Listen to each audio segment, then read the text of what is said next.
Before you choose the next president, you will get to vote on the future of transportation rules in Austin. And if you vote for the measure on the ballot, it will overturn the ordinance to phase in fingerprint background checks for Uber and Lyft drivers. The companies promise to skip town if the fingerprinting requirements stay in place. KXAN investigator Kevin Schwaller found what you might start noticing as we head toward the May elections. So whether it's a new application, change of information. Along with driving for Uber and Lyft, Joshua Cruz is trying to drive up the vote count in May. And then we just needed them to sign and we tear off the bottom part. He says he got deputized to register voters in Travis County, and he's already signed up about 200 people so far.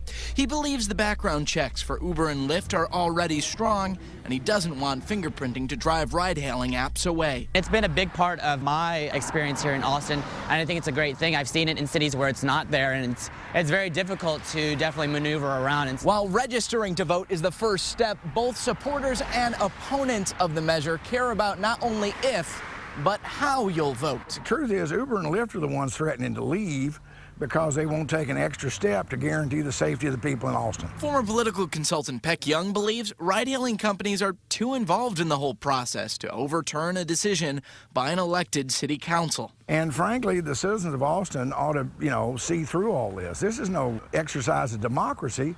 It's exercise of corporate power. Supporters of Uber and Lyft point to the power of cab companies and the 65,000 signatures that help bring this election to bear. I think it's a good thing. I think it's great for the city. Ultimately, you get to decide in May what's best for Austin.